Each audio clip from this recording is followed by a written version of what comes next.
فرمان کیسے؟ جب تم ان کو نبی نہیں مانتے، ان پر مال جان وقت صلاحیت کیوں لگاتے ہو؟ کیوں تشدد برداشت کرتے ہو؟ کیوں ظلم برداشت کرتے ہو؟ کیوں دشمنیاں مول لیتے ہو؟ وہ جواب میں ایک ہی بات کہیں گے۔ دوسری بات یہ ثابت ہوئی یہ عظمتوں والے، تیسری بات ثابت ہوئی یہ نبی، چوتھی بات ثابت ہوئی یہ خاتم الانبیاء۔ تجھے معلوم نہیں میں دشمن نے میرے گریبان کو ہاتھ ڈالا؟ تجھے نہیں پتا چلا دشمن نے مجھے گالی دی؟ بھرے بازار چوک چرائے میں دشمن نے میری توہین کی، بے عزتی کی، تو نے میرے مقام کا، عزت کا دفاع کیوں نہیں کیا؟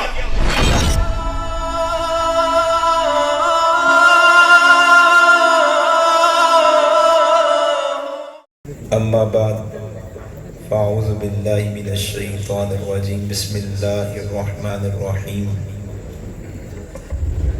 النبی اولا بالمؤمنین من انفسهم وقال تعالی لقد من اللہ علی المؤمنین اذ بعث فیہم رسولا وقال تعالی واللہ یعصمک من الناس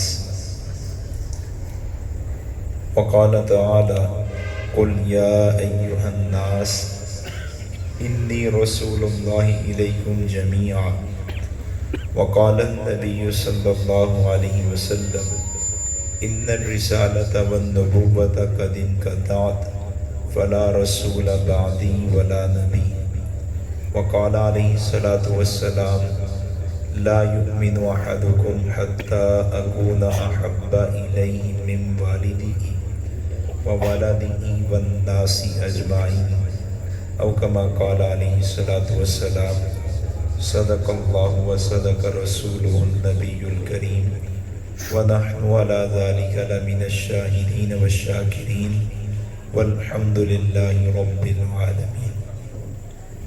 قرآن مقدس کی 4 آیتوں کے حصے آپ کے سامنے تلاوت کیے، ہر ایک میں الگ سے ایک مضمون بیان ہوا۔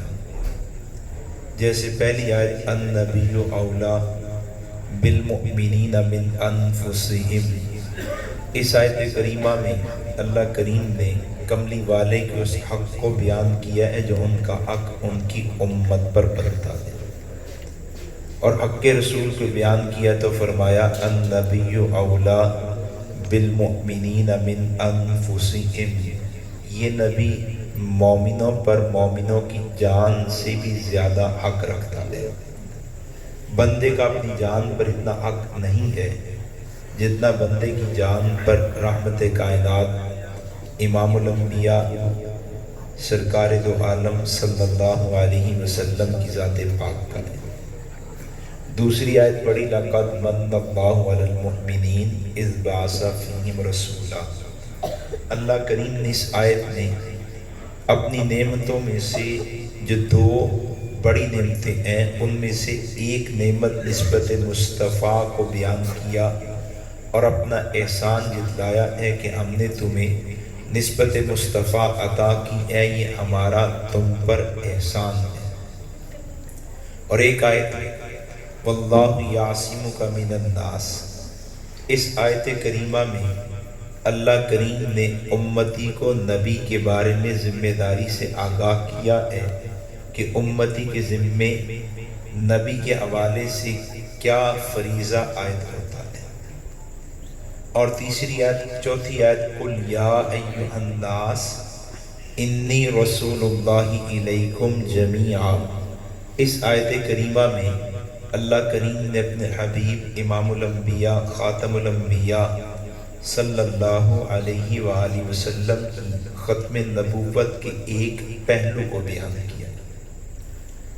یہ 4 آیتیں اس لیے پڑھتی ہیں کہ انتظار کی وجہ سے مزاج بدلتا رہتا ہے، تو وہاں بیٹھا تھا اس وقت کوئی اور موضوع ذہن میں، یہاں کے بیٹھا موضوع کوئی اور ذہن میں، یہاں کے بیٹھا تو سوچا کہ آیات پڑھ دیتا ہوں، جو موضوعات ذہن میں آئے ہیں انہی کے حوالے سے ایک ایک آیت پڑھ دیتا ہوں، پھر اللہ جس طرف چلائیں گے اسی طرف چلتے چلے جائیں گے۔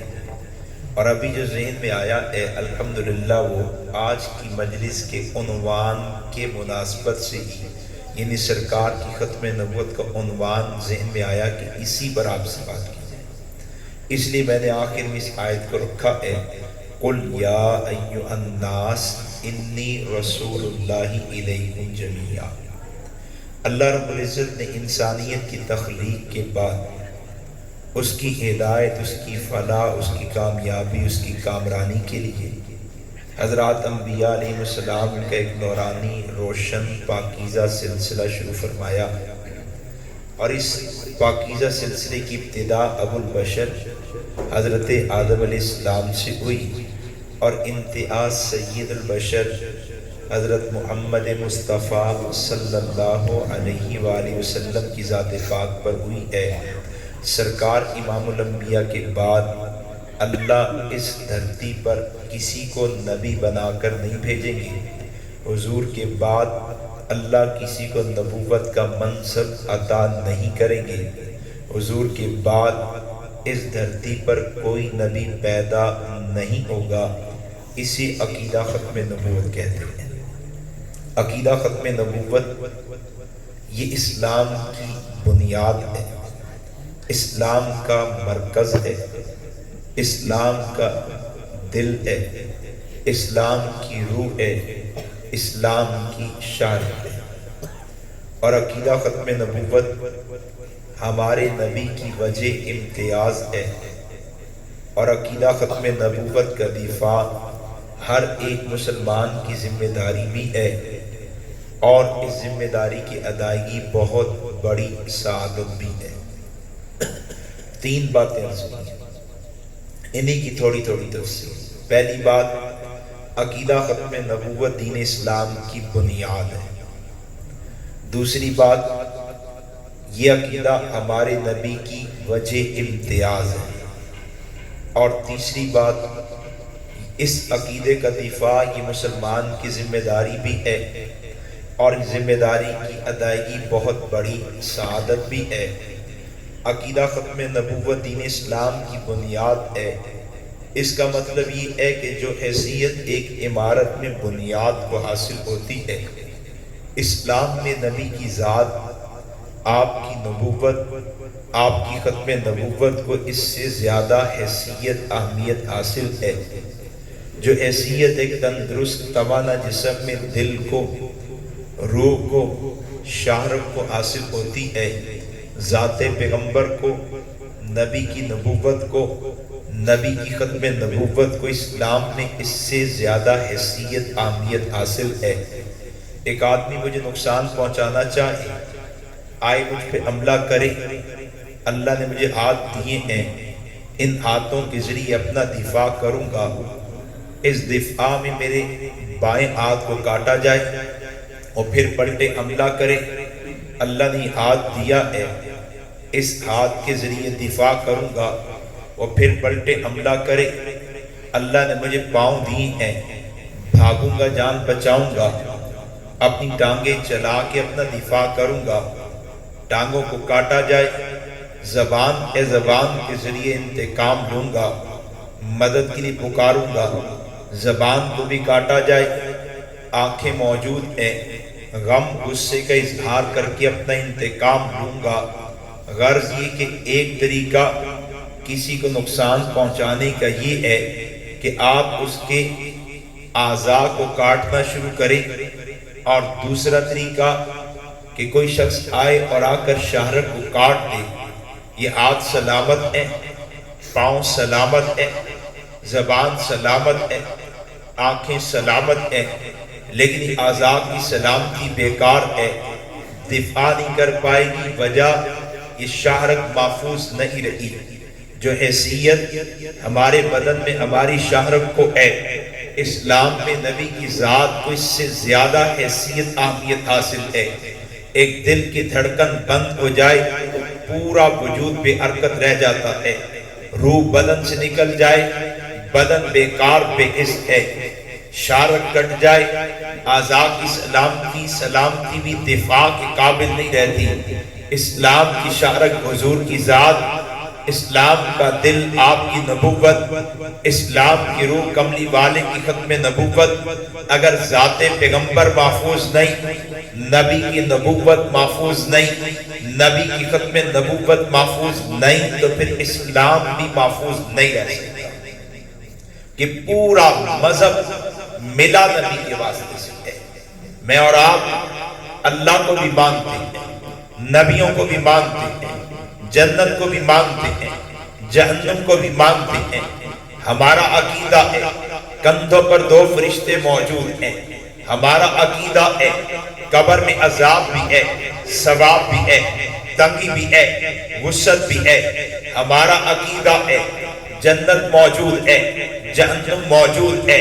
لیکن کوئی ہم سے پوچھے کیا تم نے اللہ کو دیکھا ہے جو مانتے ہو، نبیوں کو دیکھا ہے جو مانتے ہو، جنت کو دیکھا ہے جو مانتے ہو، جہنم کو دیکھا ہے جو مانتے ہو، قبر کی تنگی وسعت کو دیکھا ہے جو مانتے ہو، کندھوں پر موجود فرشتوں کو دیکھا ہے جو مانتے ہو، تو ہم اس کے سوال کے جواب میں انکار کرتے ہیں کہ ہم نے اللہ کو نہیں دیکھا، نبیوں کو نہیں دیکھا، فرشتوں کو نہیں دیکھا، جنت کو نہیں دیکھا، جہنم کو نہیں دیکھا، قبر کی تنگی وسعت کو نہیں دیکھا، کندھوں پر موجود فرشتوں کو نہیں دیکھا۔ پھر وہ سوال کرے جب دیکھا نہیں مانتے کیوں ہو؟ اب کیونکہ جواب میں ہم حضور کی ذات کو پیش کرتے ہیں کہ اپنے نبی علیہ السلام کو مانا، آپ کو سچا مانا، آپ کی ذات پر اعتماد کیا، سرکار کو سچا مانا، سرکار کی ذات پر اعتماد کیا۔ نبی جی نے بتا دیا کہ اللہ ہے اور ایک ہے، ہم نے نبی کے کہنے پر بغیر دیکھے اللہ کو مان لیا۔ آپ نے بتا دیا 1,24,000 انبیاء دنیا میں آئے، ہم نے نہ آدم کو دیکھا، نہ جناب عیسیٰ کو دیکھا، نہ ان کے مابین جتنے انبیاء ان کو دیکھا۔ نبی نے بتا دیا، ہم نے سچا مان کے نبی کی بات کو مان لیا۔ آپ نے فرشتوں کے حوالے سے جو عقیدہ دیا، ہم نے مانا، جنت کے بارے میں جو عقیدہ دیا ہم نے مانا، جہنم کے بارے میں جو عقیدہ دیا ہم نے مانا، قبر کی تنگی وسعت کے بارے میں، عذاب ثواب کے بارے میں جو عقیدہ دیا ہم نے مانا۔ غرض یہ کہ آپ عقائد کی طرف آئیں، اللہ کی توحید کو لیں، اللہ کے وجود کو لیں، جنت کو لیں، جہنم کو لیں، فرشتوں کے وجود کو لیں۔ آپ قبر کی طرف آئیں، فرشتوں کے وجود کی طرف آئیں۔ آپ کے اور میرے پاس جو بھی عقیدہ ہے، ہم جس بھی حکم کو مانتے ہیں، حکم کو جس طریقے سے ادا کرتے ہیں، ہر ایک عقیدہ، ہر ایک حکم کی ادائیگی کا طریقہ دیا اللہ نے، لیکن واسطہ محمد مصطفیٰ احمد مجتبیٰ صلی اللہ علیہ وسلم کی ذات پاک ہے۔ ایمان ملا اللہ سے، لیکن واسطہ حضور کی ذات ہے۔ اس وجہ سے ذات پیغمبر، آپ کی نبوت اور آپ کی ختم نبوت کو اسلام کا مرکز، دل، روح اور شارک پا جاتا ہے۔ پورا دین ملا نبی کے واسطے سے ہے۔ اس وجہ سے یہ ذات، آپ کی نبوت اور آپ کی ختم نبوت اسلام کی بنیاد۔ اور دوسری بات، نبی علیہ السلام کی ختم نبوت یہ سرکار کی وجہ امتیاز بھی ہے۔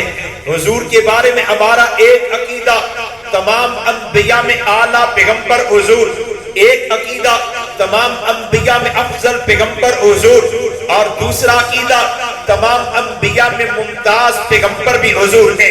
فضیلت بھی حضور کے لیے ثابت ہے، امتیاز بھی حضور کے لیے ثابت ہے۔ کوئی سوال کرے تم اپنے نبی کو تمام انبیاء میں اعلیٰ کیوں مانتے ہو؟ اعلیٰ ماننے کی وجہ کیا ہے؟ اعلیٰ ماننے کا سبب کیا ہے؟ تو ہم جواب میں کہتے ہیں اللہ نے ہمارے پیغمبر کو 1.25 انبیاء کے کمالات کا جامع بنایا ہے۔ یعنی ہر پیغمبر کو اگر ایک ایک کمال نبوت ملا تو ہمارے نبی کو اللہ نے 1.25 کمالات دیے۔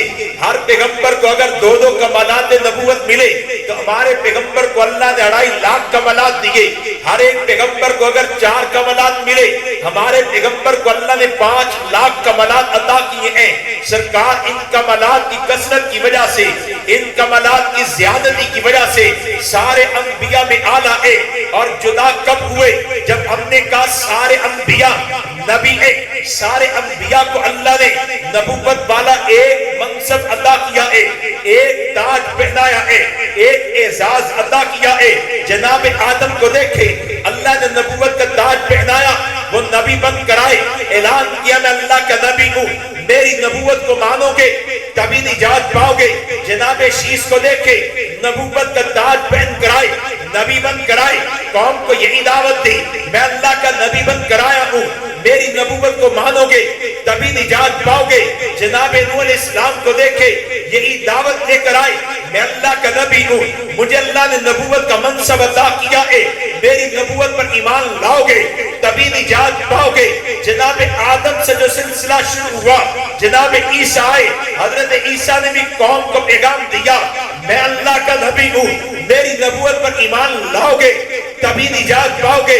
جناب آدم سے عیسیٰ تک 1,24,000 انبیاء ہیں، ان تمام کو اللہ نے ایک منصب نبوت والا ایک منصب عطا کیا ہے، ایک تاج نبوت والا پہنایا ہے، ایک اعزاز نبوت والا عطا کیا ہے۔ لیکن جب بات ہمارے پیغمبر کی آئی، خاتم الانبیاء کی آئی، تو پیغمبر امام الانبیاء کو اللہ نے فقط ایک منصب نہیں دیا، دو منصب دیے ہیں، ایک تاج نہیں پہنایا، دو تاج پہنائے ہیں، ایک اعزاز نہیں دیا، دو اعزاز دیے ہیں۔ ایک منصب نبوت والا ہے، دوسرا منصب ختم نبوت والا ہے، ایک اعزاز نبوت والا ہے، دوسرا اعزاز ختم نبوت والا ہے، ایک تاج نبوت والا ہے، دوسرا تاج ختم نبوت والا ہے۔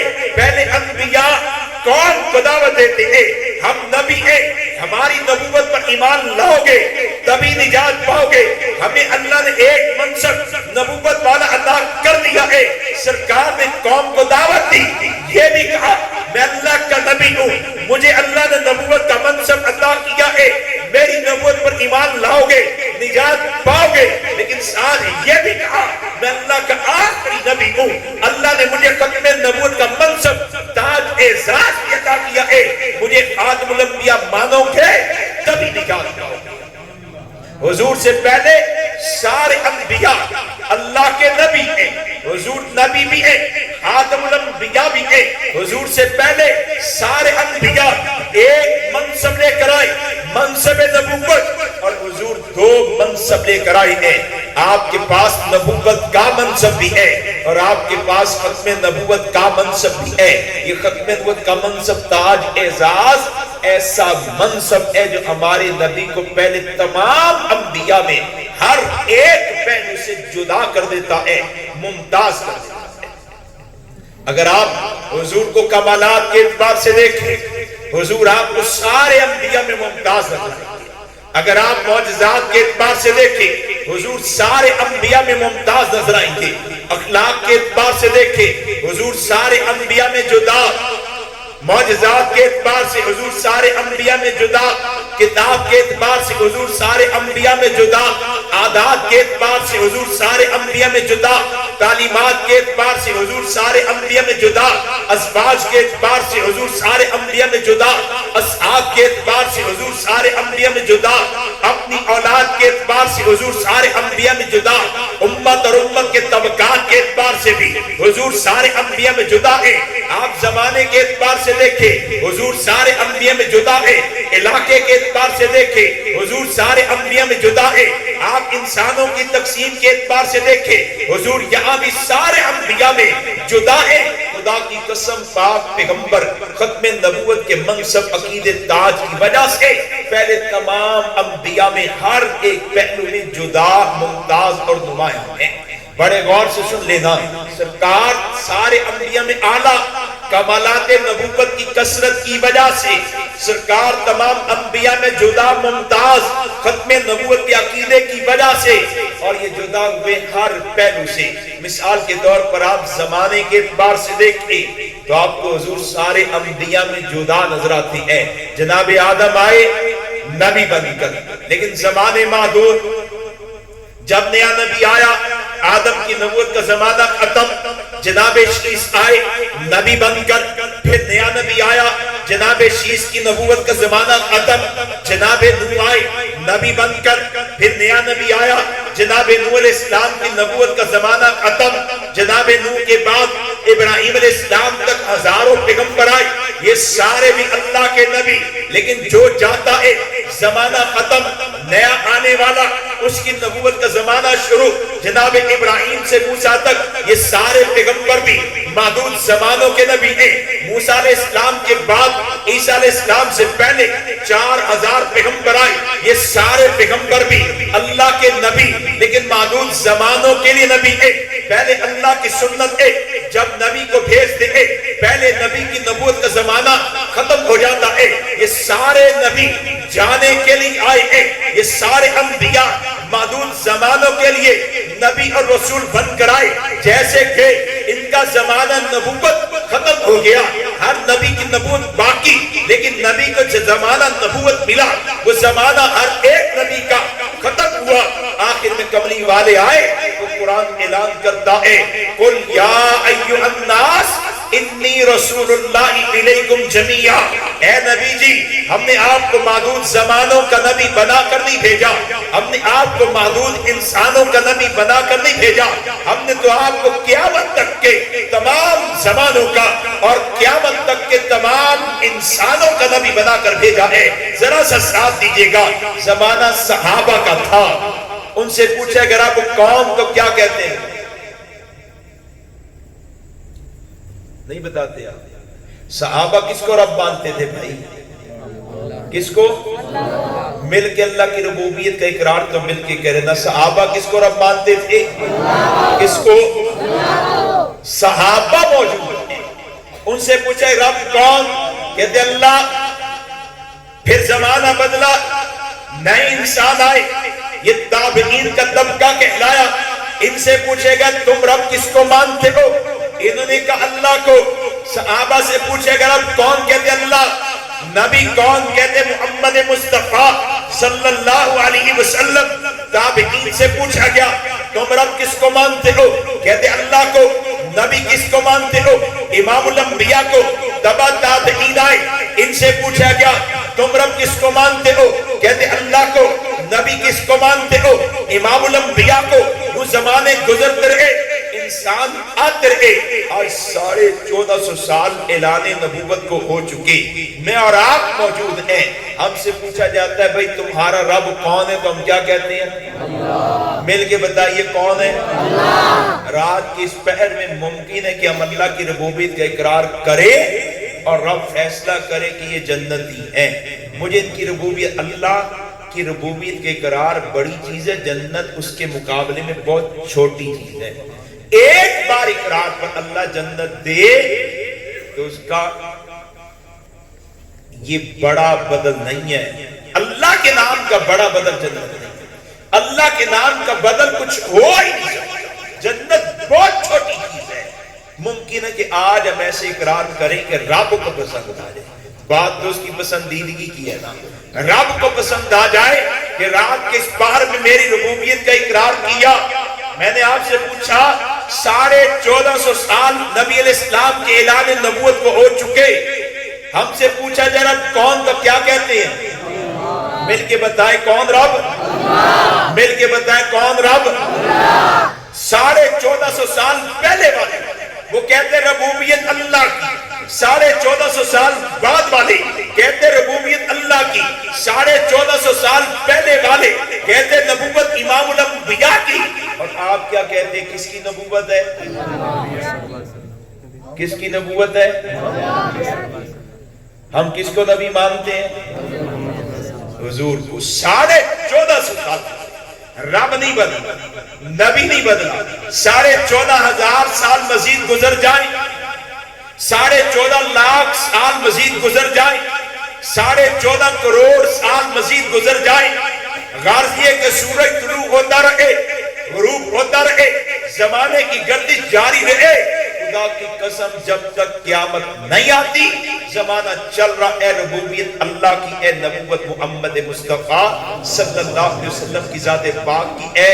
جملہ آپ یاد کر لے، کوئی آپ سے پوچھے ختم نبوت کسے کہتے ہیں تو آپ اسے یہ تعریف بھی کر سکتے ہیں، ختم نبوت اس نبوت کا نام ہے جو قیامت تک کے لیے ہے۔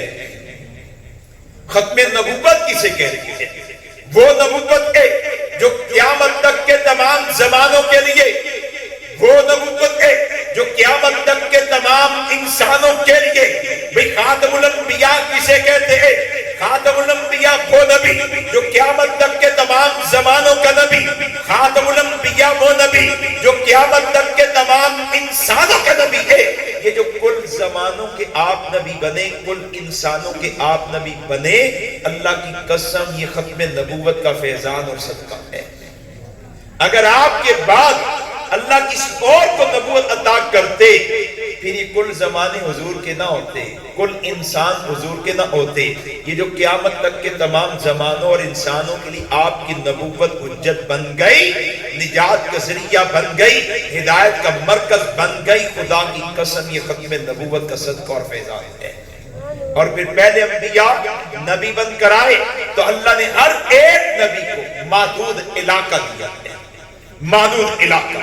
نبی آیا ہے گاؤں کے لیے، نبی آیا ہے قوم کے لیے، نبی آیا ہے قصبے کے لیے، نبی آیا ہے شہر کے لیے۔ ایک قوم میں نبی اور دوسری قوم میں اور، ایک قصبے میں نبی اور دوسرے قصبے میں اور، ایک شہر میں نبی اور دوسرے شہر میں نبی اور۔ پہلے انبیاء محدود علاقوں کے نبی، حضرت ابراہیم موجود ہے، لیکن دوسرے علاقے میں جائیں جناب لوط علیہ السلام نبی ہے، ایک علاقے میں جناب یوسف نبی، دوسرے علاقے میں جائیں جناب یعقوب نبی موجود ہے، ایک علاقے میں جناب موسیٰ کے ساتھ ہارون بھی نبی ہے، دوسرے علاقے میں جائیں جناب شعیب علیہ السلام بھی نبی ہے۔ اللہ نے نبوت کو بھیجا، اس دھرتی پر بھیجا تو علاقوں کے لیے نبی بنا کر بھیجا، قوموں کے لیے نبی بنا کر بھیجا، قبیلوں کے لیے نبی بنا کر بھیجا۔ ایک قوم میں نبی اور دوسری میں اور، ایک قبیلے میں نبی اور دوسری میں اور، لیکن سرکار تاجدار ختم نبوت آئے تو قرآن اعلان کرتا ہے ما ارسلناک الا رحمۃ للعالمین۔ اے نبی جی آپ صرف قوم قریش کے نبی نہیں، آپ صرف علاقے مکہ کے نبی نہیں، ہم نے تو آپ کو رحمت للعالمین بنا کر بھیجا ہے۔ ہم نے تو آپ کو نبوت کو وسعت عطا کی ہے۔ جیسے اللہ نے اپنی ربوبیت کا اعلان کیا تو فرمایا الحمدللہ رب العالمین، تمام تعریف اللہ کے لیے۔ اللہ کون؟ جو رب العالمین ہے، ساری کائنات میں جس کی نبوت کا سکہ چلتا ہے، ساری کائنات کے لیے جس کی نبوت جس کی ربوبیت ہے، اور سرکار کی نبوت کی بات کی تو فرمایا رحمت للعالمین، وہ رب العالمین ہے اور سرکار رحمت للعالمین ہے، اور کتاب اللہ ذکر للعالمین ہے، اور کعبۃ اللہ ہدی للعالمین ہے۔ رب العالمین ساری کائنات میں اس کی ربوبیت، سرکار رحمت للعالمین ساری کائنات میں انہی کی نبوت۔ دوستو اب آپ قوم بدلیں، دوسری قوم میں چلے جائیں، دوسرے گاؤں میں چلے جائیں، دوسرے قصبے میں جائیں، شہر بدلے، صوبہ بدلے، ملک بدلے، بر اعظم بدلے، خدا کی قسم جہاں کہیں جائیں گے نجات تبھی ہوگی جب اب اللہ کو مانیں گے، نبی محمد مصطفیٰ کو مانیں گے۔ آپ زمین کو چھوڑ دیں، آپ آسمان کی وسعتوں کی طرف جائیں۔ جیسے معراج کی شب حضور آسمان کی طرف گئے تو اللہ نے آنے والوں کو، بعد میں اس پر تھوڑی لمبی کرتا لیکن میں آپ کو جلدی چھوڑنا چاہتا ہوں، کبھی موقع ملا تو معراج کیا ہے اس پر کچھ تفصیل سے عرض کروں گا۔ معراج کی شب اللہ حضور کو مہمان بنانا چاہ رہے ہیں۔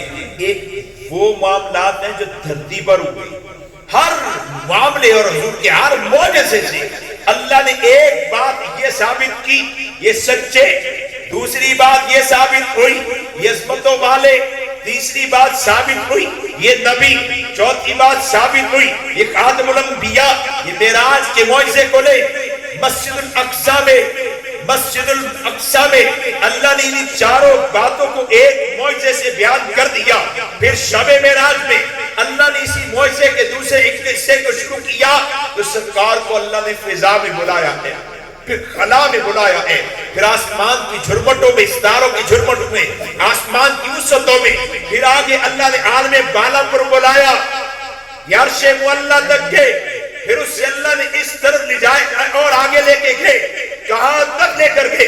خدا کی قسم شب معراج حضور کو اللہ اس کائنات کی ایک سرے تک لے کر گئی ہے، اور پیغام ہمیں کہہ دیا کہ دیکھو کل تمہارے لیے کائنات مسخر ہو جائے گی، تم ابھی زمین پر ہو، تم فضا میں آؤ گے، یاد رکھنا زمین پر میری ربوبیت، نبوت میرے محبوب کی، کل تم فضا میں آؤ گے، یہاں بھی میری ربوبیت نبوت میرے محبوب کی.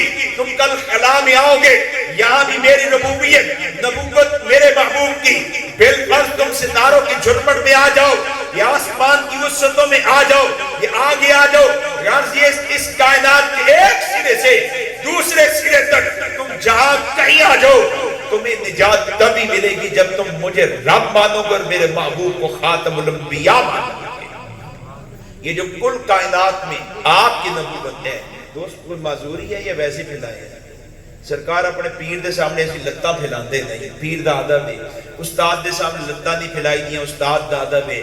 خدا کی قسم حضور کے مجلس, جس مجلس میں حضور کا ذکر پاک ہو, اس مجلس کا ادب آپ کے پیر, آپ کے استاد, آپ کے باپ سے کھربوں گنا اونچا ہے, کھربوں گنا اونچا. میرا مسئلہ مجبوری ہے, میں نے بزرگوں کی ٹیک نہیں چھڑوائی ہے. شاید میری یادداشت کے مطابق پہلی بار میرے ساتھ ایسا ہوا ہے کہ کسی نے ٹیک لگائی اور میں نے حضور کا تذکرہ شروع کر دیا. میں موروں کا مریض ہوں, خود بھی ٹیک نہیں لگاتا, حضور کا ذکر پاک کرتا ہوں تو ادب کے ساتھ کرنے کی کوشش کرتا ہوں, ٹیک شیک کوئی نہیں لگاتا. اللہ آپ کو بھی توفیق عطا فرمائے. با خدا دیوانہ باشد با محمد ہوشیار. خدا کے بارے میں دیوانگی چل جاتی ہے, لیکن مصطفیٰ کریم کے بارے میں بے ادبی دیوانگی نہیں چلتی. حضور کا مقام تو اتنا اعلیٰ ہے کہ صدیق اکبر کو اللہ فرماتے ہیں لا ترفعوا اصواتکم فوق صوت النبی. اے ابو بکر, اگر تم نے بھی لا شعوری طور پر میرے نبی کی مجلس میں آواز کو بلند کیا تو میں رب تیرے بھی سارے اعمال ضائع کر دوں گا. لا شعوری طور پر. صدیق اکبر سے خطاب ہے, عمر ابن خطاب سے خطاب ہے. اللہ صحابہ کو اول خطاب کر کے آنے والوں کو پیغام دیتے ہیں میرے نبی کے دربار میں ایک اہانت توہین کی نیت سے. وہ تو کفر ہے نا, اس میں تو کوئی گنجائش نہیں ہے, لیکن لا شعوری طور پر نبی علیہ السلام کے دربار میں آواز بلند کر دینا جس پہ اہانت کا پہلو نہ ہو, توہین کا پہلو, توہین کی نیت نہ ہو. اللہ تب بھی کہ ان تحبط اعمالکم, میں تمہارے سارے اعمال ضائع کر دوں, سارے اعمال تم لا تشکرون, تمہیں پتہ بھی نہیں چلے گا. چھوٹی چھوٹی, اب تو میں نے کہہ دیا تو بزرگوں ٹیک چھوڑ دے, اب تو ٹیک چھوڑنی پڑتی. میں ذکر نہ کرتا, اس بندے نے دوست نے ٹانگیں پھیلا دی, اس وجہ سے میں نے یہ بات ذکر کر دی. چلو میرے بیان کا ایک لازمی حصہ بھی ہوتا ہے. میں کہتا ہوں کہ اگر کسی کو میں نے سرکار کے ادب کی بات کی اور اس نے حضور کا ادب کرنا شروع کر دیا اور بقیہ زندگی حضور کا ذکر پاک ایسے کیا کہ اس کی حیت بھی بتاتی ہو کہ یہ حضور کا ادب کرنے والا ہے. تعظیم پیغمبر واجب ہے, حضور کا ادب واجب ہے. تعظیم پیغمبر واجب ہے, حضور کا ادب واجب ہے.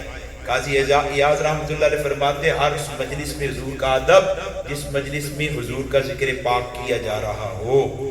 دیکھنے والا بھی تو سمجھے نا کہ یار کسی با عظمت ذات کا تذکرہ کر رہے ہیں, کسی عظمت والے کا تذکرہ کر رہے ہیں. اللہ تعالیٰ توفیق عطا فرمائے.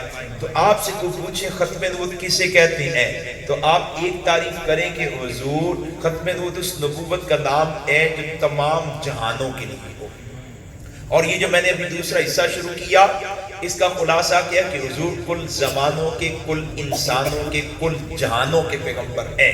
یعنی حضور کی آمد کے بعد کوئی بھی انسان کہیں بھی کسی بھی زمانے میں اس کی نجات اس وقت تک نہیں ہے جب تک کہ وہ سرکار کے مبارک دامن کے ساتھ آ کے وابستہ نہ ہو جائے. تو یہ ختم نبوت کا عقیدہ ہمارے پیغمبر کی وجہ امتیاز ہے. اور تیسری اور آخری بات ختم نبوت کے عقیدے کے بارے میں, تیسری بات میں نے کی تھی, اس عقیدے کا دفاع ہر ایک امتی کی ذمہ داری ہے. اور اس ادائیگی, اس ذمہ داری کی ادائیگی خدا کی قسم بڑی ذات ہے, بڑی ذات ہے. صرف مان لینا کافی نہیں کہ بندہ کہ میں ماں کی عزت کو مانتا ہوں, باپ کے مقام کو مانتا ہوں, بہن بیٹی کی عزت کو مانتا ہوں, لیکن پھر ماں کی عزت پر حملہ, یہ جوان ماں کی عزت کا دفاع نہ کرے. باپ کے مقام پہ حملہ, یہ جوان باپ کے مقام کا دفاع نہ کرے. بہن بیٹی کی عزت پر حملہ, یہ اپنی بہن بیٹی کی عزت کا دفاع نہ کرے. ماں ٹوکے گی اور پوچھے گی بیٹے تو نے میری عزت پر پیرا کیوں نہیں کیا؟ یہ جواب میں کہ اماں میں آپ کو مانتا جو ہوں, آپ کی عزت کو بھی مانتا ہوں, آپ کو مانتا ہوں. ابا ٹوکے گا بیٹا تو نے میرے مقام کا دفاع کیوں نہیں کیا؟ تجھے معلوم نہیں میں دشمن نے میرے گریبان کو ہاتھ ڈالا؟ تجھے نہیں پتا چلا دشمن نے مجھے گالی دی، بھرے بازار چوک چرائے میں دشمن نے میری توہین کی، بے عزتی کی، تو نے میرے مقام کا، عزت کا دفاع کیوں نہیں کیا؟ اور یہ بیٹا جوان کہ ابا میں تو آپ کے مقام کو ماننے والا ہوں، میں تو آپ کی عزت کو ماننے والا ہوں. تو یہ ماں بیٹے کو کہے گی بیٹے صرف ماننا نہیں ہے، دفاع بھی کرنا ہے. باپ بیٹے کو کہے گا بیٹا صرف ماننا نہیں ہے، باپ کے مقام عزت کا دفاع بھی کرنا ہے. بیٹی اپنے ابا کو کہتی ہے ابا میری عزت کو مانتا ہے، دفاع بھی کر. بہن اپنے بھائی کو کہتی ہے بھیا تو میری عزت کو مانتا ہے، دفاع بھی کر. مان لینا کافی نہیں ہے، دفاع بھی ضروری ہے. خدا کی عزت کی قسم حضور انور صلی اللہ علیہ وسلم کو مان لینا کہ سرکار کے سارے حقوق کی ادائیگی نہیں ہے، سرکار کی ذات کا دفاع صحابہ نے کیا. ایمان لائے ذات پیغمبر کا دفاع کیا، ایمان لائے عزت رسول کا دفاع کیا، ایمان لائے نبی کی ختم نبوت کا دفاع کیا. ہم بھی ایمان والے، ہماری ذمہ داری بھی ہے کہ پیغمبر کی عزت اور پیغمبر کی ختم نبوت کا بھی دفاع کریں. صرف ماننا یہ کافی نہیں ہے، مان لینا کافی نہیں ہے، دفاع بھی ضروری ہے. اور سرکار اپنے صحابہ کو پوری بات بتا دیتے ہیں، پورا عقیدہ حکم پہنچا دیتے ہیں. اور یہ حکم بھی پہنچایا صحابہ صرف مجھے ماننا نہیں ہے، میری ذات کا دفاع، میری عزت کا دفاع، میری ختم نبوت کا دفاع بھی کرنا ہے. چنانچہ آپ سارے واقعات کو نکالے، صرف بدر کے میدان میں دشمن آیا اور جنگی ساز و سامان کے ساتھ لیس ہو کے آیا، زرائیں بھی پہنی ہیں، خرد بھی پہنی ہیں، ہاتھوں میں تلواریں ہیں، پاس تیر بھی ہیں، نیزے بھی ہیں، پیٹھوں کے نیچے سواریاں بھی ہیں. اور صحابہ کے پاس کیا ہے؟ جوتے ہے تو پورا لباس نہیں ہے، لباس ہے تو جوتے نہیں ہیں. سارے لشکر میں 2 گھوڑے، چند تلواریں، چند نیزے، یہ نہیں تھے بغیر جنگی ساز و سامان کے کھڑے.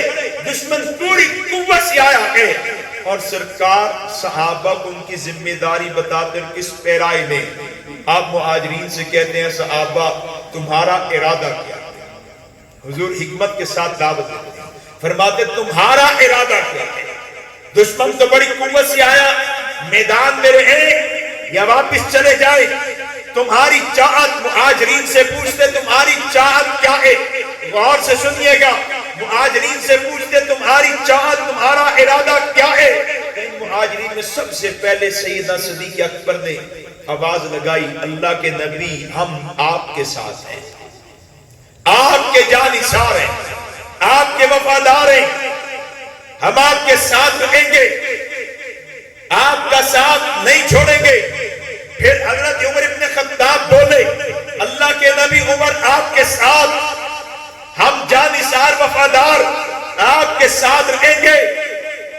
گویا زبان حال سے کی کہنے لگے اللہ کے نبی دشمن کے ہاتھوں میں تلواریں ہم دیکھتے ہیں، تلوار چلتی ہے بازو پر تو بازو کاٹ دیتی ہے، تلوار چلتی گردن پر گردن کاٹ دیتی ہے، لیکن آپ کی ہاتھ پر بیعت کی ہے تو آپ سے وفاداری بھی کرنی ہے، آپ پر جانثار بھی کرنی ہے، آپ کا ساتھ دینا ہے. رب نے جو حکم پہنچایا ہے دیا ہے ہمیں پہنچا دیجئے. آپ ہمیں اپنے ساتھ پائیں گے، آپ ہمیں اپنے ساتھ پائیں گے. حضرت سعد اسی میدان میں کہنے لگے اللہ کے نبی آپ اس جھونپڑی میں آرام کرے، ہم آپ کا پہرا بھی دیں گے، آپ کے دشمن کے مقابلے میں آ کے لڑیں گے بھی. اسی میدان میں حضرت مقداد کہنے لگے اللہ کے نبی ہم آپ کے دائیں سے آ کے لڑیں گے، بائیں سے آ کے لڑیں گے، آگے سے آ کے لڑیں گے، پیچھے سے آ کے لڑیں گے، اپنی عورتیں بیوہ چھوڑ جائیں گے، بچے یتیم چھوڑ جائیں گے، لیکن آپ کے ساتھ بے وفائی نہیں کریں گے. اسی میدان میں حضرت سعد ابن معاذ بولے اللہ کے نبی آپ حکم تو کیجئے، ہم آپ کے کہنے پر اپنی سواریاں سمندروں میں اتار دیں گے، آپ کے کہنے پر اپنی سواریاں پہاڑوں سے ٹکرا دیں گے، آپ کو میدان میں چھوڑ جائیں ایسا نہیں ہوگا. پھر لوگوں نے دیکھا اور آسمان نے ایسا نظارہ نہ پہلے دیکھا نہ قیامت تک دیکھے گا، بغیر جنگی ساز و سامان کے میدان میں ڈٹے اللہ نے فرشتوں کو بھی اتارا ہے، فرشتے بھی نازل ہوئے۔ ان صحابہ نے اپنے کردار کے ساتھ بتایا نبی کو صرف ماننا نہیں ہے، نبی کا دفاع بھی کرنا ہے۔ اور یہ دفاع اور نبی کا ساتھ اللہ کو کتنا پیارا ہے، کتنا محبوب ہے۔ حضور نبی علیہ السلام کا وصال ہو گیا، سیدنا صدیق اکبر خلیفہ بنے، پھر صدیق اکبر کے وصال کا وقت قریب آیا تو اللہ صدیق اکبر سے پوچھتے ہیں، ابو بکر بدر کے میدان میں پہلا فرد تو تھا، پہلے تم تھے جنہوں نے کہا نبی جی ہم آپ کے ساتھ ہیں، میرے محبوب سے جنہوں نے کہا ہم آپ کے وفادار جانثار آپ کے ساتھ۔ ابو بکر جواب میں کہتے اللہ میں تھا، تو اللہ کہتے لو پھر آج اس وفاداری کا صلہ پاؤ، ہم تمہیں اب پیغمبر کا ساتھ دیں گے اور تا قیامت ان کا ساتھ دیں گے۔ بدر میں کہا آپ کے ساتھ، اللہ نے قیامت تک کے ابو بکر کو حضور کا ساتھ عطا کر دیا۔ دوسرے فرد عمر ابن خطاب تھے، انہوں نے بھی کہا اللہ کے نبی آپ کے ساتھ جانثار وفادار۔ سیدنا عمر ابن خطاب کی شہادت کا وقت قریب آیا، ان سے بھی اللہ نے پوچھا ابو عمر تم بدر کے میدان میں دوسرے تھے جنہوں نے میرے محبوب سے وفاداری کا، جنہوں نے میرے محبوب پر جانثاری کا اعلان کیا، ساتھ دینے کا اعلان کیا۔ اللہ میں تھا، آؤ عمر پھر تمہیں اس کا صلہ دیں گے، اس کا بدل دیں گے، اور بدل کیا کہ تمہیں بھی قیامت کی صبح تک کے لیے اپنے پیغمبر کا ساتھ عطا کر دیں گے۔ رب کو پیغمبر پر جانثاری وفاداری بڑی پیاری ہے، خدا کی قسم بڑی پیاری ہے۔ جو جانثار ہوا وہ رب کا پیارا بنا ہے، وہ اللہ والوں کا پیارا بنا ہے، اور وہ صحابی نہیں غیر صحابی بھی ہے نا تب بھی پیارا ہے۔ بتائیں غازی الدین کو جانتے ہیں جی؟ جانتے ہیں؟ اگر میں اب آپ کے سامنے محدثین کے نام دوں آپ کہیں گے نہیں جانتے، نہیں جانتے۔ میں پوچھیں امام بخاری کا نام کیا، آپ کہیں گے معلوم نہیں۔ امام مسلم کا نام کیا، معلوم نہیں۔ امام اعظم کا صحیح نام کیا، معلوم نہیں۔ پھر اور ائمہ محدثین کا پوچھو، مفسرین کا پوچھو، آپ کہیں گے نہیں۔ صوفیاء کا پوچھو، نہیں۔ اور یہ غازی الدین، بلکہ غازی الدین کے دور کے بزرگوں کا پوچھو، آپ کہیں گے نہیں جانتے۔ بھئی غازی الدین کو کیوں جانتے ہیں؟ تو آپ کہیں گے وہ نبی علیہ السلام پر اپنی جان وار گیا تھا، وہ کان میں بالی پہنتا، ظاہراً چہرے پہ داڑھی بھی نہیں، لیکن نبی کا سچا عشق سینے میں رکھتا ہے، اپنی جوانی حضور کے نام کرتا ہے، اور پھر تا قیامت مسلمانوں کے قلوب کے اندر زندہ جاوید بن جاتا ہے۔ آج بھی غازی زندہ ہے۔ وہ غازی الدین شہید رحمت اللہ علیہ کے دربار کے پاس سے میانی شریف لاہور ایک نوجوان گزرا، مجھے خود میرے جاننے والے نے بتایا، کہنے لگے میں دربار پہ فاتحہ پڑھ کے نکلا، ان کے درجات کی بلندی کی دعا کر کے نکلا، تو ایک لاہوری نوجوان قد کاٹ میں لمبا جسہ چوڑا اور اس کے یوں شرٹ کے بٹن کھلے ہوئے اور اس نے شرٹ یوں پھینکی ہوئی، سوٹے لگاتا ہوا جا رہا ہے، یوں سوٹے لگاتا ہوا جا رہا ہے۔ کہتے اچانک اس کی نگاہ غازی علم دین کے دربار کے باہر روڈ کے اوپر لگے کتبے پر پڑ گئے، غازی صاحب پر نہیں، غازی صاحب کی قبر پر نہیں، ان کے مزار پاک پر نہیں، نگاہ پڑی اس کتبے پر، اس بورڈ پر جہاں پر غازی صاحب کا نام لکھا ہے، مزار کی طرف، قبر مبارک کی طرف اشارہ تیر بنا ہوا ہے، بس نگاہ پڑی تو ایک دم سے سیدھا ہوا، اس نے سوٹا پھینکا، اپنی سگریٹ کو پھینکا اور جلدی سے اس نے بٹن بند کیے، سر کو یوں جھکایا اور یوں سر پر ہاتھ رکھ کے کہتا ہے غازی صاحب سدا سلامت، غازی صاحب لکھا سلام تا دیتے، اس سوٹا لگانے والے جس کو لوگ دیکھے تو کہیں گے آوارہ آدمی ہے، بدماش نوجوان ہے، پتہ نہیں کیسا آدمی، پتہ نہیں دل میں ایمان ہے یا نہیں، جس کو عام آدمی دیکھے پتہ نہیں کیا کیا فیصلے کر جائے، اس کے دل میں بھی اللہ نے غازی علم دین کی محبت رکھی ہے۔ وجہ کیا ہے کہ غازی حضور پر اپنی جان کو قربان کر گیا ہے۔ رب کو محبوب کبریا سے، اپنے محبوب سے وفاداری بڑی پیاری ہے۔ صدیق وفادار ہوا تا قیامت آنے والے مومنوں کے قلوب کا حصہ بن گیا، ایمان کے حصہ۔ حضرت عمر ابن خطاب، یہ مہاجرین، یہ انصار، یہ جمیع صحابہ، یہ صحابیات، یہ اہل بیت، یہ پیغمبر کے وفادار بنے تو تا قیامت ان کی محبت اللہ نے ہر صاحب ایمان کے سینے میں اتاری ہوئی ہے۔ یہ مومن آدمی نبی کی ذات تو بڑی اونچی ہے، یہ تو صحابہ کی ذات پر سمجھوتا نہیں کر پاتا۔ صحابہ کی عزت، اہل بیت کی عزت پر اپنی جان قربان کرنا سعادت سمجھتا ہے، مال جان وقت لگا دینا سعادت سمجھتا ہے۔ ان سے پوچھو ابو بکر کو نبی مانتے ہو؟ نہیں۔ عمر کو مانتے ہو؟ نہیں۔ عثمان کو مانتے ہو؟ نہیں۔ علی کو مانتے ہو؟ نہیں۔ عبد الرحمن کو مانتے ہو؟ ابو ہریرہ کو مانتے ہو؟ نہیں۔ حسن و حسین کو مانتے ہو؟ نہیں۔ بھئی جب تم ان کو نبی نہیں مانتے تو پھر ان پر ایسی جان قربان کیسے؟ جب تم ان کو نبی نہیں مانتے، ان پر مال جان وقت صلاحیت کیوں لگاتے ہو؟ کیوں تشدد برداشت کرتے ہو؟ کیوں ظلم برداشت کرتے ہو؟ کیوں دشمنیاں مول لیتے ہو؟ تو وہ جواب میں ایک ہی بات کہیں گے، یہ پیغمبر کے وفادار تھے، یہ نبی کے دین کے وفادار، نبی کے جانثار تھے۔ آپ کی ماں کی عزت پر پہرا دینے والا آپ کو محبوب ہو جاتا ہے، آپ کے باپ کا مقام کا دفاع کرنے والا آپ کو محبوب ہو جاتا ہے۔ سارے صحابہ کا مقام اپنی جگہ ہے، تقویٰ اپنی جگہ ہے، طہارت اپنی جگہ ہے، پاکی اپنی جگہ ہے، لیکن خدا کی قسم ایک بڑی خوبی ان میں یہ ہے کہ حالت ایمان میں ان کی نگاہیں چہرے مصطفیٰ پر پڑی اور انہوں نے پھر اسی ایمان کے ساتھ پیغمبر سے وفاداری کی اور بے مثال وفاداری کی ہے۔ یہ بدر میں آئے ڈٹے، عہد کے میدان میں گئے، دشمن نے جب حملہ کیا تو سرکار نے دیکھے امت کی تعلیم کیسی ہے، غور سے سنیے تعلیم کیسی ہے۔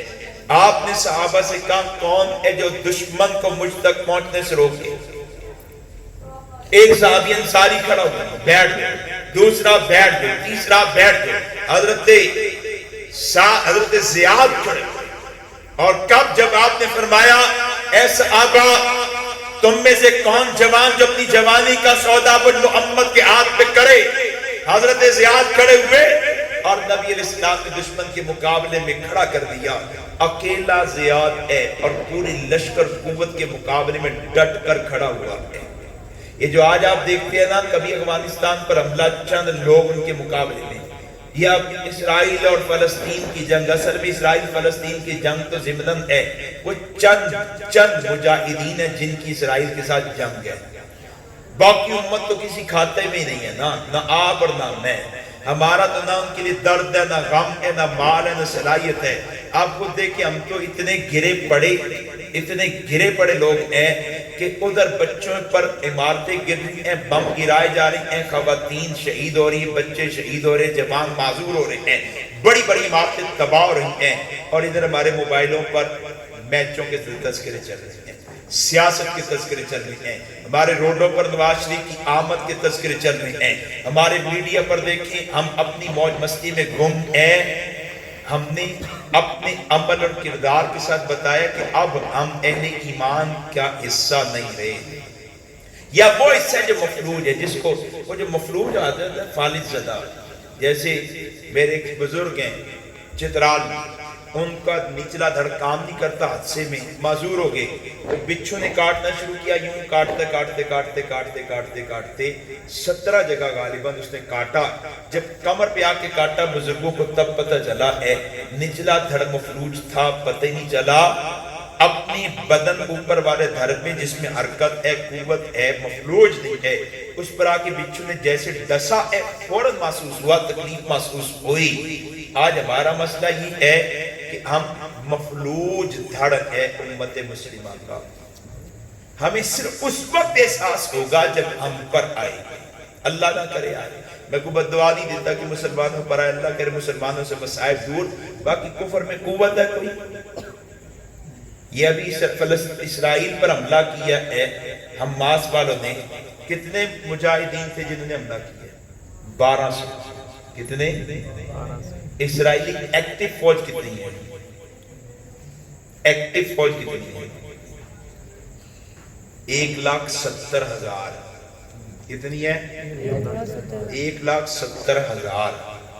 اور غیر ایکٹیو ہیں فوجی، ایکٹیو نہیں 4 لاکھ، تو کل فوجی ان کے 5,70,000۔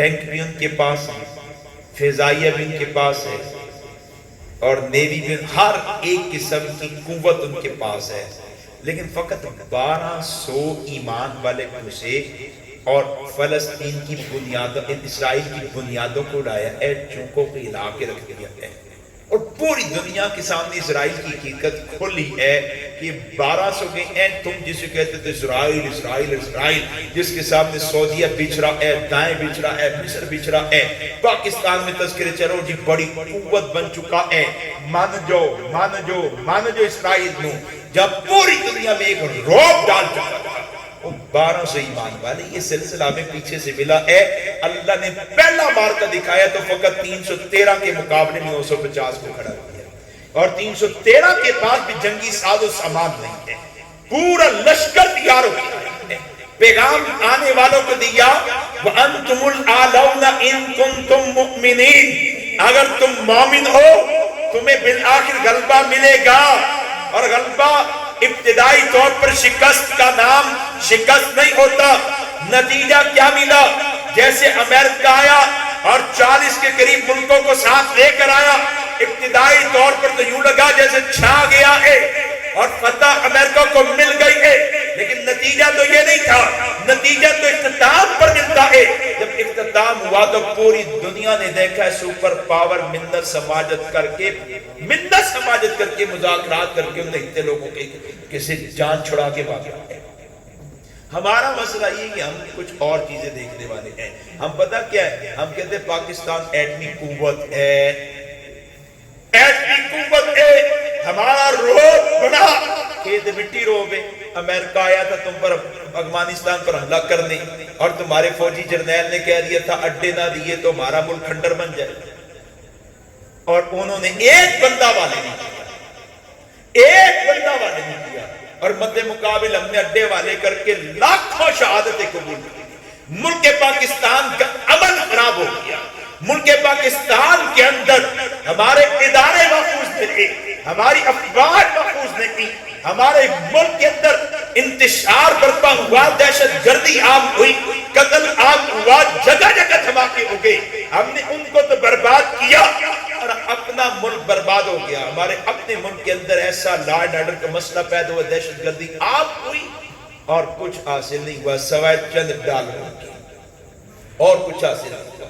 یاد رکھیں کفر آپ کے مزائل سے نہیں ڈرتا، کفر اس سر پھرے سے ڈرتا ہے جو سب مرنے کے لیے آجو انہوں مارے کون، جو آیا ہی مرنے کے لیے، یہ جو مجاہد ہوتا ہے یہ ایمان والا، یہ آتا ہے مرنے کے لیے، گھس جاتا ہے اندر۔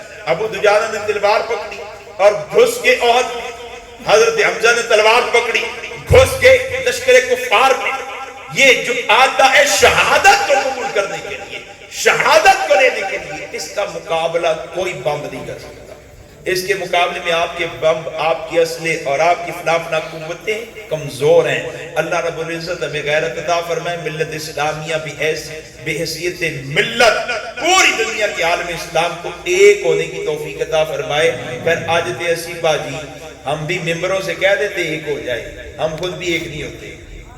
میں پیچھے ٹوبہ میں ایک مسجد میں ایک گاؤں میں بیان کر کے نکلا آج زور سے پہلے، تو میں نے ایک چھوٹے سے بچے سے پوچھا، حفظ کا بچہ تھا، میں نے کہا بیٹا مسجد کدھر ہے؟ کہتا اب ادھر جائیں، ادھر سے ادھر جائیں، ادھر مسجد ہے۔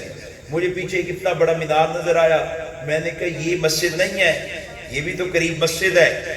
تو اس کے چہرے پر مسکراہٹ آئی، کہتا لیکن آپ کی مسجد ادھر ہے۔ بات سمجھ آئی آپ کو؟ اس بچے کے ذہن میں اپنے ڈالا ہے، اے ہونا دی مسجد، اے ساٹھی مسجد، یہ دیوبندی مسجد، یہ بریلوی مسجد۔ اور کم از کم اپنے بچوں کے اندر تعصب پیدا نہ کرتے، اپنے بچوں میں ہم سٹیجوں پہ کہیں گے او حکمران سارے ایک ہو جائے، باجی مولوی صاحبان صاحب تسی بھی ایک ہو جاؤ نا۔ وہ ہم تو دعوت نہیں نہ دیتے کہ افغانستان والے ہماری حکمرانی قبول کریں، اردن والے ہماری حکمرانی قبول کریں، ہمارے صدر وزیر اعظم کو اپنا صدر وزیر اعظم بنا لیں۔ ہم کہتے ہیں اپنے صدر رکھو، اپنی وزارت رکھو، اپنی فوج رکھو، لیکن ایک پلیٹ فارم سے کفر کے مقابلے میں ایک تو ہو جاؤ۔ تو یہاں بھی ہم یہ دعوت دیتے ہیں اپنی مسجد رکھو، اپنا مسلک رکھو، اپنا پیر رکھو، اپنا مفتی رکھو، اپنی ترتیب پر رہو، لیکن خدا کے واسطے فتنوں کے دور میں جب ملت اسلامیہ کٹ رہی ہے، پھٹ رہی ہے، ٹکڑوں کا شکار ہو رہی ہے، تم تو ٹکڑے کرنے سے باز آ جاؤ، تم تو اتحاد کی دعوت دو۔ اللہ تمہارا ایک ہے، رب ایک ہے، نبی ایک ہے، قرآن ایک ہے، نماز ایک ہے، روزے ایک ہے، اذان ایک ہے، اقامت ایک ہے، عیدیں یکساں ہے، اتنا دین کے اتنے احکامات ایک رکھتے ہو، کہیں کہ تمہارا کچھ اختلاف ہو جاتا ہے لیکن تم اس کو اتنی شدت کے ساتھ پیش کرتے ہو کہ تمہارا بچہ کہتا ہے تاڑی مسجد اتر ہے، آپ کی مسجد اتر ہے۔ میرے 3 بچے، میں مدرسے میں رہتا ہوں، پڑھاتا بھی ہوں، لیکن میں نے بچہ 15 سال کا ہو گیا ہے، میں نے آج تک بچے کے سامنے دیوبندی بریلوی اہل حدیث بات نہیں کی۔ میں یہ نہیں کہہ رہا کہ میں اسے قرآن و سنت کی جو میں عقائد سمجھتا ہوں اس پر پختہ نہیں کرتا، اس پر پختہ رکھنا کرنا اور بات ہے، لیکن اس کو یہ مزاج دینا کہ بھائی تم نے عالمگیر سطح کو دیکھنا ہے، عالمگیر سطح پہ۔ آپ کا جی میں پیر بن گیا نا تو میری چاہت ہوتی میرے مرید میری طرح دی پگڑی پان، میری طرح دا کرتا پان، میری طرح دی مچھا رکھا، اور مرید بھی ایسے سادے درویش ہوتے ہیں جیسے دا پیر مرید بھی ہوں گے۔ آپ دیکھ کے کہتے ہیں فلاں جماعت ہے، فلاں پیر ہے، فلاں پیر ہے، چھوٹیاں چھوٹیاں دکانہ سی بنا رہے ہیں، حتیٰ کہ ہم نے ٹوپیاں مختص کر دی ہیں، پگڑیاں مختص کر دی ہیں۔ اللہ رب العزت ہمیں شعور عطا فرمائے۔ میں ختم نبوت والوں میں مختلف پگڑیاں پہنتا رہتا ہوں، پہنتا سفید ہوں چونکہ حضور کی دائمی سنت سفید اور کالی ہے، لیکن میں مختلف انداز سے پہنتا رہتا ہوں۔ کیوں؟ اس لیے کہ میرے پاک نبی نے جو طرز اور مزاج دیا ہے وہ امت میں باقی رکھنا ہے۔ تو بہرحال بات میری لمبی ہوگی، میں آخری بات کرتا ہوں۔ سرکار نے اپنے صحابہ سے کہا ہے تم نے میرا دفاع۔ میدان احد میں سرکار فرماتے کون جو اپنی جوانی کا سودا بن محمد کے ہاتھ پہ کرے، حضرت زیاد کھڑے ہوئے جان حضور پر فدا کر دی، حضرت ابو طلحہ کھڑے ہوئے اور نبی علیہ السلام کا دفاع کیا، حضرت طلحہ کھڑے ہوئے ان کے ہاتھ میں ڈھال تھی جس پہ تیروں کو روکنے، ڈھال گر گئی، اپنی ہاتھ پر تیروں کو روکنا شروع کیا، ہاتھ کی رگیں شل ہو گئی، ہاتھ کی رگیں کٹ گئی، ہاتھ بیکار شل ہو گیا، لیکن خدا کی قسم نبی کا صحابی جان ساری نہیں چھوڑتا، نبی کے دفاع کو نہیں چھوڑتا۔ اور سرکار بھی صحابہ سے کہتے صحابہ اگر تم نے زمین پر چلتا پھرتا جنتی دیکھنا ہے تو طلحہ کو دیکھو جس نے پیغمبر کے ساتھ وفاداری کی ہے، نبی علیہ السلام کا پہرا دیا، دنیا میں جنت کی بشارت کا۔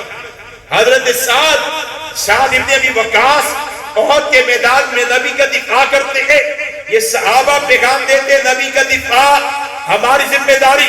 سرکار کی عزت میں حملہ کعب بن اشرف نے کیا، سرکار نے صحابہ سے فرمایا من کعب بن اشرف، اے صحابہ میری عزت پر پہرا تم میں سے کون دے گا، تم میں سے میری عزت کا دفاع کون کرے گا؟ ابو رافع نے توہین رسالت کی، صحابہ کو نبی علیہ السلام نے فرمایا میری عزت کا دفاع تم ہی نے کرنا ہے۔ ابو یہودی توہین رسالت کرتا ہے، صحابہ دفاع کرتے ہیں۔ اور اسی طرح دوستو ختم نبوت پر حملہ ہوا، یمن کے اندر عصمت نے کہا میں اللہ کا نبی، صحابہ نے دفاع کیا، حضرت فیروز دہلوی دفاع کرتے ہیں، مسیلمہ کذاب کہتا ہے میں اللہ کا نبی۔ یہاں اس میدان میں بھی صحابہ اترے، صحابہ نے نبی کا دفاع کیا۔ اللہ کی قسم سرکار نے صحابہ سے کہا میں تمہارا تم میرے، میں نے تمہارا ہر ایک حق ادا کیا، اب تم نے میرے حق کو ادا کرنا ہے۔ اور صحابہ نے نبی کا حق ادا کیا تو حق ادا کرتے ہوئے ذات پیغمبر کا دفاع بھی کیا ہے، عزت رسول کا بھی دفاع کیا ہے، ختم نبوت کا بھی دفاع کیا ہے، اور جاتے جاتے بھی پیغام دے کر گئے کہ یہ دفاع ذات پیغمبر عزت رسول تمہاری ذمہ داری ہے، ادا نہ کی تو رب معاشر میں پوچھیں گے۔ جیسے حضرت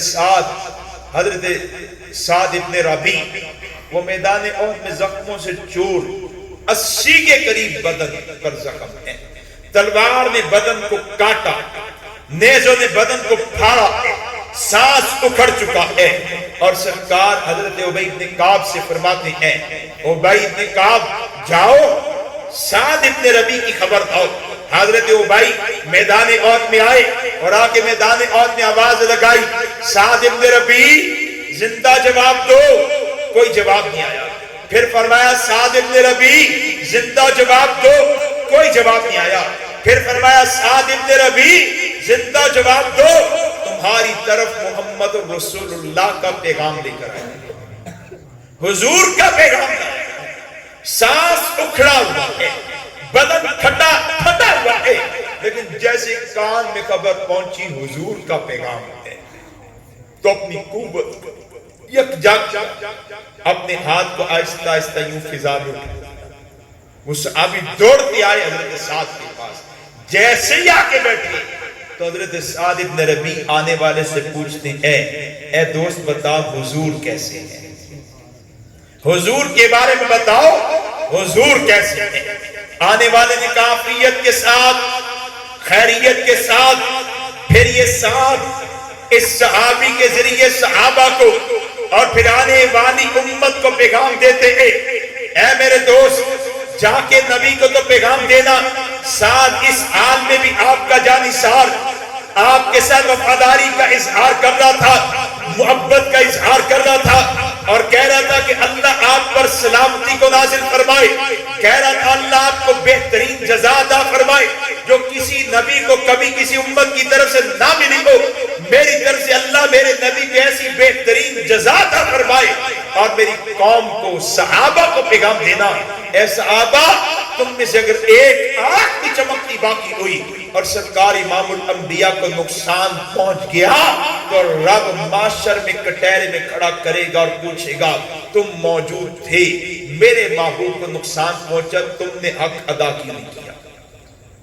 آج موٹی عقل ہے ہم کہتے ہیں ماں کے حق کے بارے میں پوچھ ہوگی، باپ کے حق کے بارے میں پوچھ ہوگی، استاد پیر شاگرد رشتہ دار پڑوسی اس کے حق کے بارے میں پوچھ ہوگی، اولاد کے حق کے بارے میں پوچھ ہوگی، زوجہ بیوی کے حق کے بارے میں، بہن کے حق کے بارے میں پوچھ ہوگی۔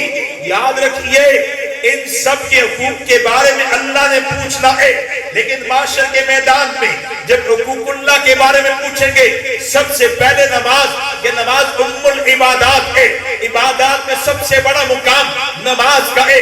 اللہ معاشر میں سب سے پہلے اپنے حق کا پوچھتے ہوئے نماز کا پوچھیں گے، لیکن جب حقوق العباد کی بات آئے گی تو ماں کا حق پہلے نہیں پوچھیں گے، باپ کا حق پہلے نہیں پوچھیں گے، اولاد کا حق پہلے نہیں پوچھیں گے، پیر استاد کا حق اللہ پہلے نہیں پوچھیں گے، پہلے اس ذات کے حق کے بارے میں پوچھیں گے جس کا مقام سب سے بڑا ہے، جس کا حق سب سے زیادہ ہے۔